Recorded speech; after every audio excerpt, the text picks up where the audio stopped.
Okay, good morning students. Sir ఈరోజు మనం vocational 1 దాని పేరు ఏంటంటే communication engineering. Communication engineering B1. అందులో ఫస్ట్ యూనిట్ అంటే లెసన్ అన్నమాట. ఫస్ట్ లెసన్ ఏంటి? మాడ్యులేషన్ అనేది ఫస్ట్ లెసన్. ఇందులో మనకి ఏమొస్తుందంటే communication engineering B1.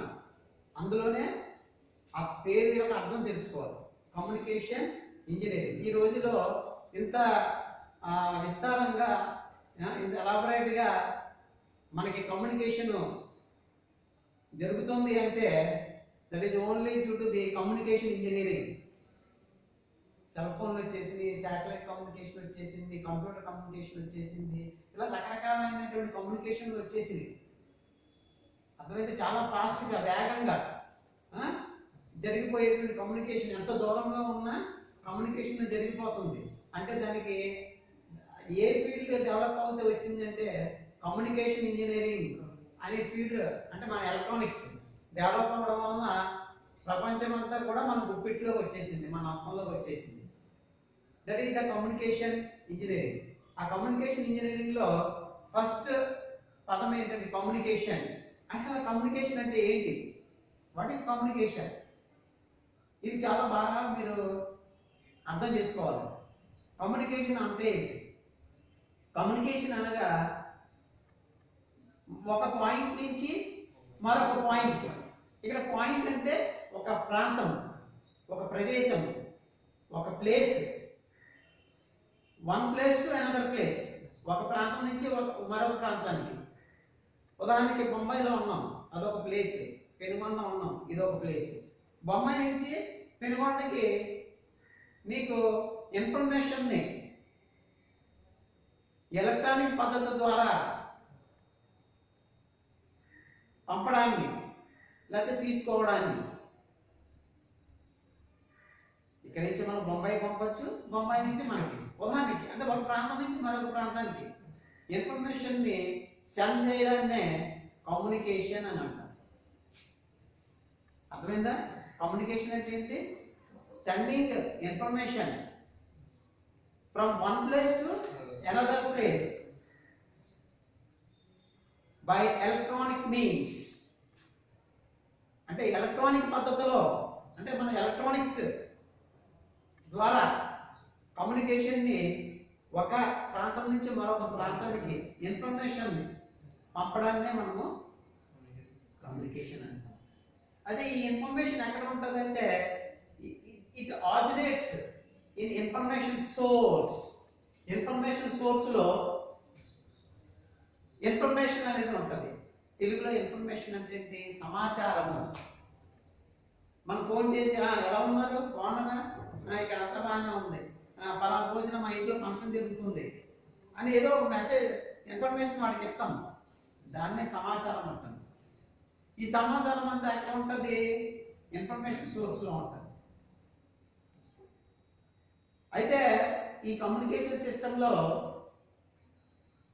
Information or message రెండు ఒకటే. ఒక ప్రాంతం నుంచి మరొక ప్రాంతానికి పంపడాన్ని మనం కమ్యూనికేషన్ అన్నాం. ఓకేనా? అయితే ఈ మెసేజ్ లేకపోతే ఈ ఇన్ఫర్మేషన్ ఏ రూపంలో ఉంటుందంటే వర్డ్స్ రూపంలో కానీ, అంటే పదాల రూపంలో కానీ, గ్రూప్ ఆఫ్ వర్డ్స్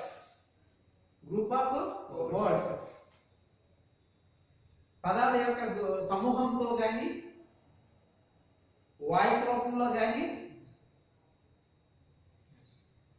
పిక్చర్ రూపంలో కానీ ఉంటుంది ఈ సమాచారం. ఓకేనా? The message is in the form of words, group of words and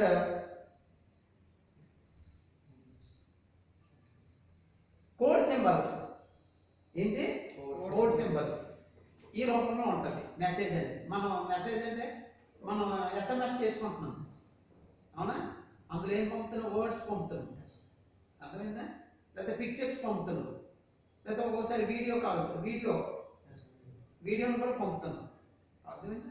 so these are all the source of message. మెసేజ్లో ఉన్నటువంటి వివిధ రూపాలు. ఓకేనా? టెక్నికల్గా మనం కమ్యూనికేషన్ అంటే చెప్పుకున్నాం, ఒక ప్రాంతం నుంచి మరొక ప్రాంతానికి మెసేజ్ని పంపడాన్ని మనం కమ్యూనికేషన్ అని అన్నాం. అయితే టెక్నికల్గా మనం మాట్లాడుకున్నట్లయితే వాట్ ఈస్ కమ్యూనికేషన్? మూడు పద్ధతుల్లో జరుగుతుంది communication: sending, receiving and processing the information. అంటే ఇన్ఫర్మేషన్ని పంపడము, తీసుకోవడము, ఆ వచ్చిన దాన్ని మనం విశ్లేషణ చేయడం, ప్రాసెస్ చేసి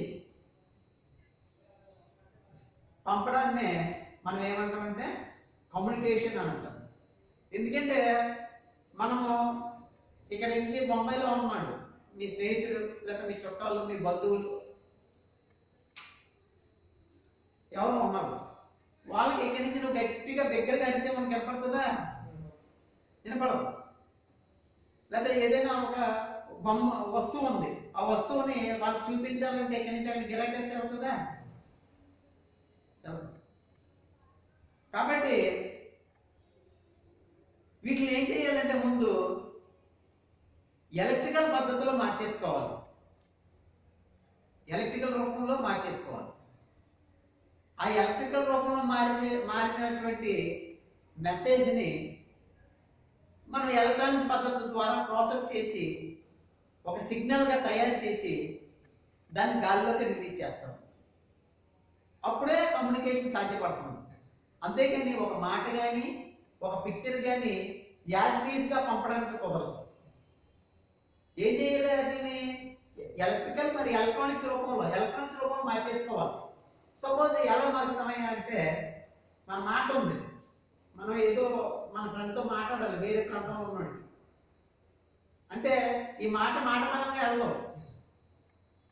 మైక్రోఫోన్ సహాయంతో, మైక్ ఉంది కదా, మైక్రోఫోన్ అంటే మైక్, సింపుల్గా మైక్ అంటాం. ఈ మైక్ ఏం చేస్తుంది? మైక్లో మనం మాట్లాడతాం. ఆ మాట్లాడినటువంటి మాటలు అంటే మన నోటి నుంచి వచ్చేటువంటి మాటలు శబ్ద తరంగాలు అంటాం. అవి ఏ రూపంలో ఉంటాయి?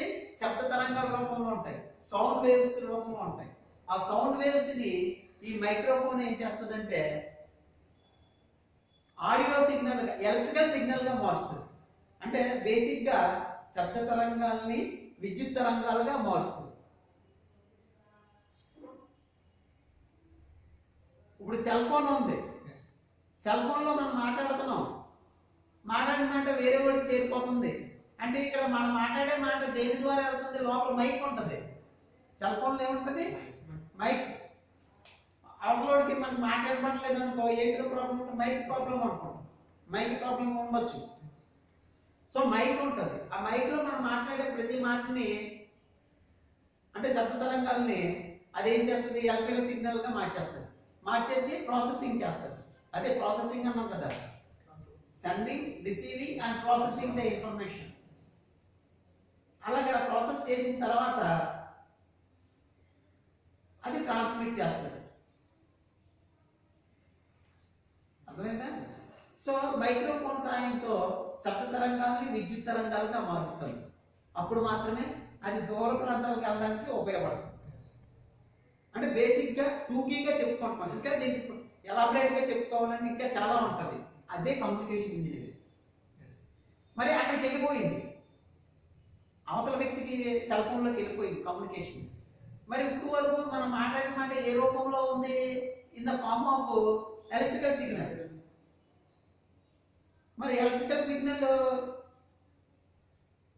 మనం రిసీవ్ చేసేసుకున్నాం. అక్కడ సెల్ ఫోన్లో ఉంటుంది, ప్రతి సెల్ ఫోన్లో యాంటీనా ఉంటుంది. ఒకే యాంటీనా ట్రాన్స్మిటర్కి ఉపయోగిస్తాము, ట్రాన్స్మిషన్కి ఉపయోగిస్తాము. అదే యాంటీనా రిసీవింగ్ కూడా ఉపయోగించాము. మనం మాట్లాడే మాటలు యాంటీనా ద్వారా వెళ్తాయి, మళ్ళీ బయట మాటలు ఆ యాంటీనా ద్వారా మనకి వినపడతాయి మన చెవిలోకి. అంటే మన చెవిలోకి వినపడుతున్నాయి అంటే మళ్ళీ సెల్ ఫోన్లో ఏముంటుంది? స్పీకర్ ఉంటుంది. ఏముంటుంది? స్పీకర్. ఈ స్పీకర్ ఏం చేస్తుంది అంటే అక్కడ మైక్రోఫోన్ చేసిన పనికి వ్యతిరేకంగా చేస్తుంది. మైక్రోఫోన్ ఏం చేసింది? శబ్ద తరంగాన్ని విద్యుత్ తరంగాలుగా మార్చి గాలిలో వదిలితే మన మాట విద్యుత్ తరంగాల రూపంలో ప్రయాణం చేసి ఆ అవతల ఉన్న సెల్ ఫోన్లోకి వెళ్ళిపోతాయి. మరి విద్యుత్ తరంగాలు మనకు వినపడతాయా?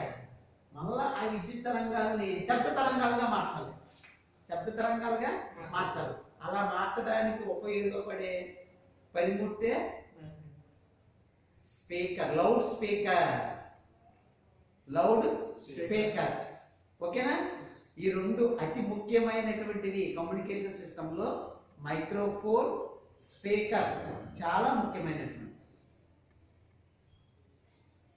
ఓకేనా? ఇప్పుడు కమ్యూనికేషన్ అంటే sending, receiving and processing the information. This is called communication. ఈ కమ్యూనికేషన్ కు ఉపయోగించే సిస్టమ్ ఉంది చూసావా, ఆ ప్రాసెస్ చేసే పద్ధతి ఉంది చూసావా, that is known as communication system. ఓకేనా? ఈ కమ్యూనికేషన్ సిస్టమ్ యొక్క బ్లాక్ డయాగ్రామ్ చూసినట్లయితే మనకి very very very very important question, 6 marks question ఇది. Very very very very very important question.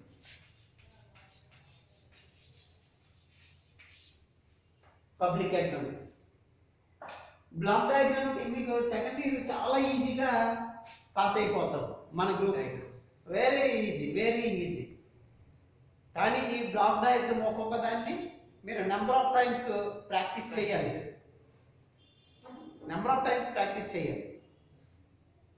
ఒక 10 సార్లు 20 సార్లు డయాగ్రామ్ వస్తే ఆటోమేటిక్గా దాని గురించి మనం మీరు సెకండ్ ఇయర్స్ కదా, ఆటోమేటిక్గా రాసేస్తారు. ఈ యొక్క బ్లాక్ డయాగ్రామ్ మనం చూసినట్లయితే ఈ బ్లాక్ డయాగ్రామ్ లో first information source, transmitter, channel, receiver, destination, noise. So ముఖ్యంగా మన కమ్యూనికేషన్ సిస్టమ్ లో చెప్పుకోవాల్సింది ఏంటంటే ట్రాన్స్మిటర్ సెక్షన్ ఒకటి, రిసీవర్ సెక్షన్ ఒకటి. రెండే ఉంటాయి ఇంపార్టెంట్. బేసిక్ గా కమ్యూనికేషన్ సిస్టమ్ లో ముఖ్యంగా చెప్పుకోవాలంటే ట్రాన్స్మిటర్, రిసీవర్. ట్రాన్స్మిటర్ అంటే మనం మాట్లాడే మాటను బయటికి పంపుతుంది కరెంట్, ఎలక్ట్రికల్ సిగ్నల్ రూపంలో. రిసీవర్ ఏంటి? ఆ ఎలక్ట్రికల్ సిగ్నల్ రూపంలో ఉన్నటువంటి మెసేజ్ని రిసీవ్ చేసుకుని, రిసీవింగ్ యాంటెన్నా ద్వారా పికప్ చేసుకుని ఆ ఎలక్ట్రికల్ రూపంలో ఉన్నటువంటి మెసేజ్ని తిరిగి ఒరిజినల్ రూపంలోకి, మాట అయితే వాయిస్ రూపంలోకి, వీడియో అయితే పిక్చర్ రూపంలోకి, సౌండ్ రూపంలోకి కూడా. వీడియో అంటే 2 ఉంటాయి కదా, మార్చుతుంది. సో బేసిక్గా కమ్యూనికేషన్ సిస్టంలో ఏంటి, 2 పార్ట్స్ ఉంటాయి. ఒకటి ట్రాన్స్మిటర్, రెండోది రిసీవర్. ఇప్పుడు మనకి రేడియో కమ్యూనికేషన్, రేడియో బ్రాడ్కాస్టింగ్ ఉంది. రేడియో ఉంది, FM రేడియోలు, AM రేడియోలు ఉన్నాయి. లేదా టీవీ బ్రాడ్కాస్టింగ్, టీవీ ప్రసారాలు ఉన్నాయి. అందులో టీవీ స్టేషన్ ఎక్కడో ఉంటుంది. ఈటీవీ, మా టీవీ, జెమినీ టీవీ, ఈ టీవీలో ఉంటాయి. ఆ టీవీ దగ్గర ఉండే అక్కడ ఏంటి, అంతా ఒక ప్రోగ్రామ్ ఏదైనా ఉందనుకో, కెమెరా తోటి, మైక్రోఫోన్ తోటి దాన్ని రికార్డింగ్ చేసి, ప్రాసెసింగ్ చేసేసి, ట్రాన్స్మిటర్ ప్రాసెసింగ్ చేసి యాంటెన్నా ద్వారా బయటకు వదులుతుంది. అదంతా ఎక్కడ జరుగుతుంది? ట్రాన్స్మిటర్ లో జరుగుతుంది. అలా జరిగినటువంటి సిగ్నల్ ని యాంటెన్నా ద్వారా, ట్రాన్స్మిటింగ్ యాంటెన్నా ద్వారా. మనకి కమ్యూనికేషన్ సిస్టమ్ లో యాంటెనాస్ యొక్క ప్రాముఖ్యత చాలా ఉంది. మనకు 2 యాంటెనాలు ఉంటాయి. ఒకటి ట్రాన్స్మిటర్ దగ్గర ఉండేటువంటి యాంటెనా, ఇంకోటి ఏమో మరి గాలిలో అలా వెళ్ళిపోతుందని మనం పట్టుకోవాలి కదా, పికప్ చేసుకోవడానికి మనం ఇంకొక యాంటెనా. ఒకటి వదలడానికి, ఒకటి తీసుకోవడానికి. 2 antennas in communication systems. Transmitter దగ్గర ఉన్న యాంటెనాని ట్రాన్స్మిటింగ్ యాంటెనా అంటాము. ఏ యాంటెనా అంటాము? Transmitting antenna. రిసీవర్ దగ్గర ఉన్న యాంటెనాని రిసీవింగ్.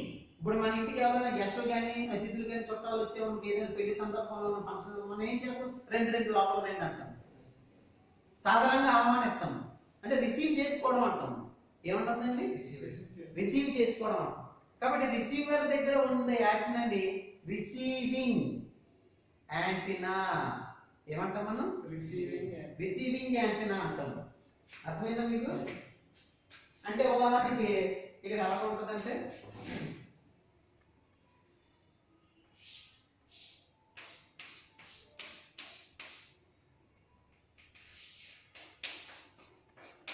ఎలా ఉంటుంది, సిగ్నల్ ఎలా వచ్చేది, ఇలా ప్రయాణం చేసుకుంటూ వస్తాం.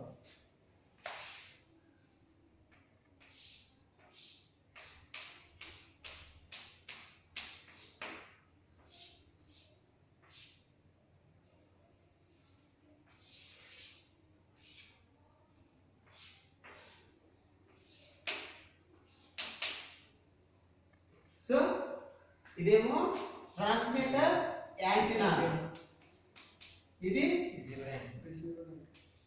రిసీవర్. మధ్యలో ఇది దేని ద్వారా ప్రయాణం చేస్తాయి సిగ్నల్స్? అదే ఎక్కడ ప్రయాణం చేస్తాయి? గాలిలో. పైన అంటే గాలిలో కదా, అట్మాస్ఫియర్. దాన్నే మనం ఏమంటాము? ఛానల్. ఏమంటాం మనం? ఇప్పుడు బస్సు ఉంది అనుకోండి, కారు ఉంది, సైకిల్ ఉంది, మోటార్ సైకిల్ ఉంది. వాటి ద్వారా మనం ప్రయాణం చేయాలంటే ముందు ఏముండాలి? అందులో పెట్రోల్ అది ఉండాలి, వేరే విషయం, కరెక్టే. కానీ బండి వెళ్ళడానికి ఏముంటుంది? రోడ్డు ఉండాలి, ట్రైన్ ఉంది, రైలు పట్టాలు ఉండాలి. అదేవిధంగా ఒక electric communication signal one place to another place travel చేయాలంటే దానికి ఏముండాలి? ఛానల్ అంటే అట్మాస్ఫియర్, వాతావరణం ఉండాలి. ఆ వాతావరణాన్నే మనం ఏమంటాము? ఛానల్ అంటాము. ప్రతిదానికి ఒక మార్గం ఉంటుంది కదా. అదేవిధంగా ఎలక్ట్రికల్ సిగ్నల్ ప్రయాణం చేయడానికి కూడా ఏముంటుంది? ఛానల్ ఉంటుంది. మరి ఈ గాలిలో మనకి అనేక రకాలైనటువంటి సిగ్నల్స్ ఉంటాయి, రకరకాలమైన రేడియో సిగ్నల్స్ ఉంటాయి, ఇక్కడ చెప్పిన సిగ్నల్స్ అన్నీ ఉంటాయి. మరి అన్ని ఒకదానికొకటి కలిసిపోతాయి కదా. కలిసిపోయినప్పుడు ఏమవుతుంది? నాయిస్ ఏర్పడుతుంది. అలా శబ్ద అన్వాంటెడ్ సిగ్నల్, ఒక పెద్ద ఫ్యాక్టరీ ఉంది, లేకపోతే ఏదో సౌండ్స్ వస్తూ ఉంటాయి. అవి ఏ రూపంలో ఉంటాయి? నాయిస్ రూపంలో ఉంటాయి. శబ్ద రూపంలో అన్వాంటెడ్ సౌండ్స్, డిస్టర్బెన్స్గా ఉంటుంది. సో ఆ నాయిస్ సోర్స్ కూడా ఉంటుంది. ఇవన్నీ ఎక్కడ ఉంటుంది? గాలిలో ఉంటాయి, అవునా?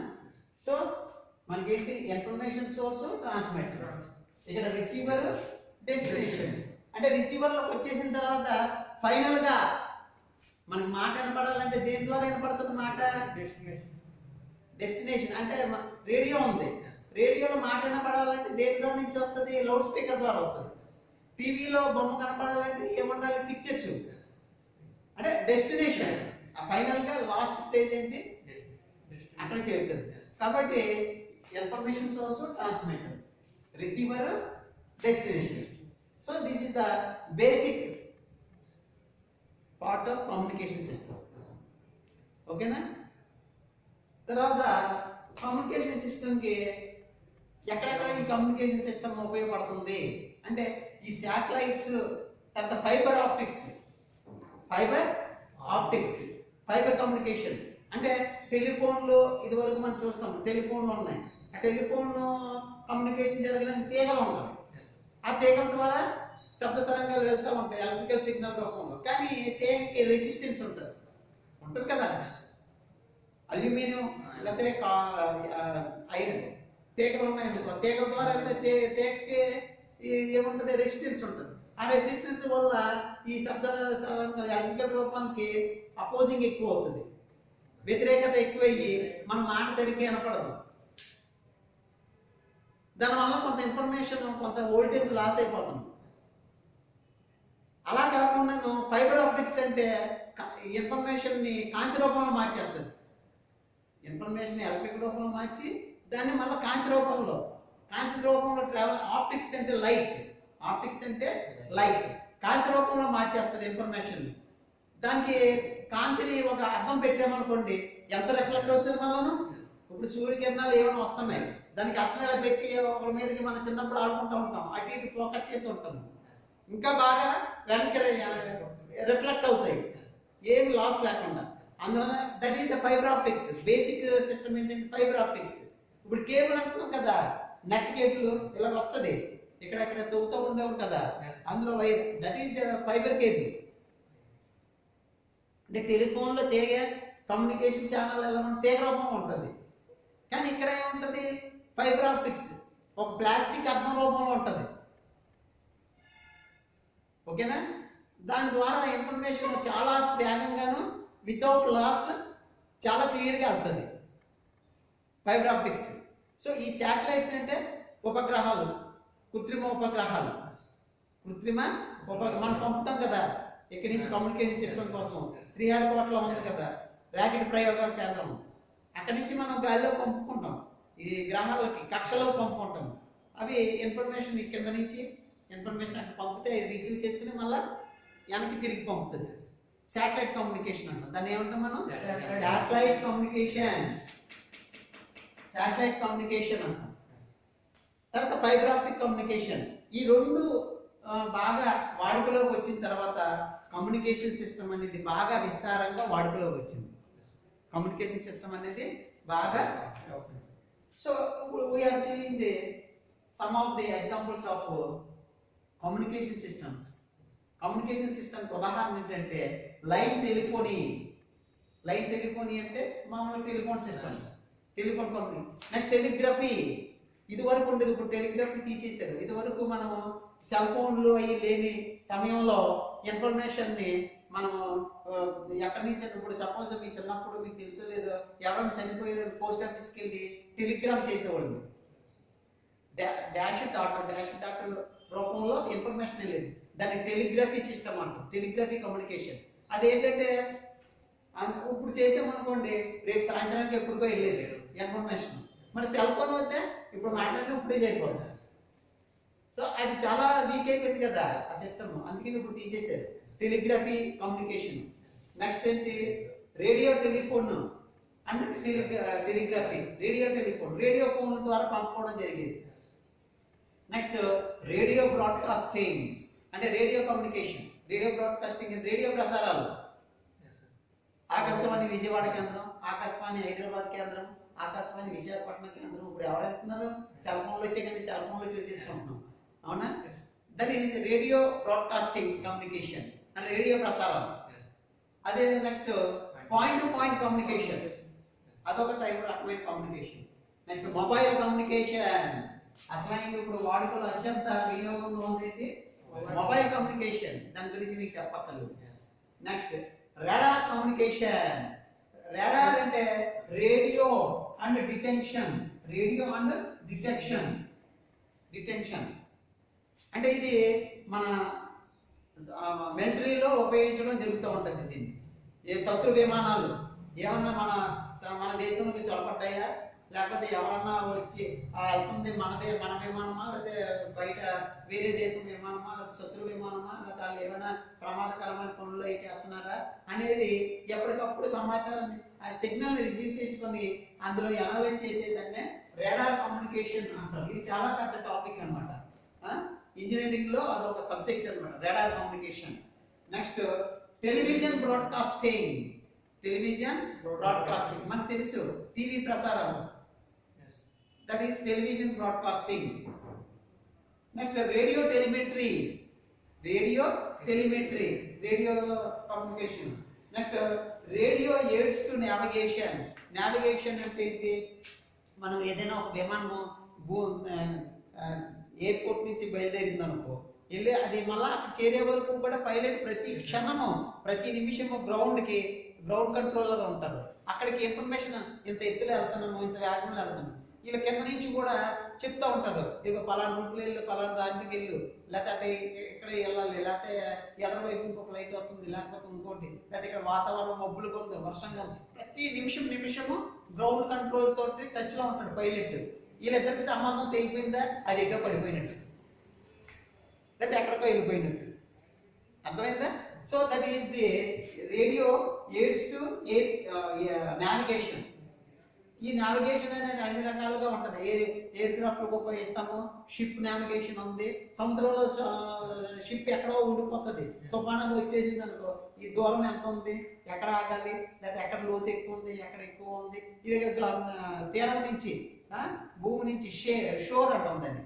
సముద్ర తీరం బయట ఉంటుంది, భూమి పైన వాళ్ళ ఆఫీస్ ఉంటే అక్కడ నుంచి షిప్ లో ఉన్నటువంటి కెప్టెన్ ఉంటాడు కదా, అతని సమాచారం పంపించుకోవడాన్ని మనం ఏమంటాము, ఈ రేడియో కమ్యూనికేషన్ అంటాం. రేడియో అంటే ఏంటి, ఇక్కడ మామూలుగా ఆకాశవాణి విజయవాడ కేంద్రం హై ఫ్రీక్వెన్సీ సిగ్నల్స్ అన్నింటినీ రేడియో సిగ్నల్స్ అంటాము. ఆ radio frequency signals, RF signals, దాన్ని రేడియో అంటాము. రేడియో అంటే ఇక్కడ మామూలు రేడియో అని కాదండి, రేడియో సిగ్నల్స్, రేడియో ఫ్రీక్వెన్సీ ఉపయోగించి నావిగేషన్ కి, అదేవిధంగా రేడియో ఫ్రీక్వెన్సీ ఉపయోగించి air craft landing, air craft మన వచ్చేసింది ఎయిర్పోర్ట్ లో, అది ల్యాండింగ్ అవ్వాలంటే దానికి కింద నుంచి కమ్యూనికేషన్ ఇవ్వాలి, ఇది ఇంత స్పీడ్ లో రావాలి, ఇంత ల్యాండ్ అవ్వాలి, ఇలా డైరెక్షన్ ఇస్తే ఆ డైరెక్షన్ ప్రకారం వెళ్ళాలి. అంటే కంటికి గుట్ట కట్టేసుకొని పైలట్ మనం ఆడతాం కదా, ఇలా రావాలి అలా రావాలి ఆడతాం, ఆ మాట ద్వారా వెళ్తాము. ఎలాగో ఇక్కడ కూడా అదే radio AIDS to air craft, అదే రేడియో ఎయిడ్స్ టు ఎయిడ్స్ అంటే సహాయం, అంతే జబ్బు అని కాదు, హెచ్ఐవి అని కాదు. ఎయిడ్స్ అంటే ఏంటి, సహాయం చేసేదాన్ని ఎయిడ్స్ అంటారు. షిప్ టు షోర్ అంటే సముద్రంలో ఉన్నటువంటి షిప్ కి తీర ప్రాంతమైన వ్యక్తి తీర ప్రాంతం నుంచి షిప్ లోకి కమ్యూనికేషన్ సిగ్నల్ ని పంపడం ద్వారా వాళ్ళకి ఒక రూట్, ఒక మార్గాన్ని చెప్పడాన్ని మనం ఏమంటారు, ship to shore communication. Next satellite communication. These are all the types of communication systems. Okay, thank you.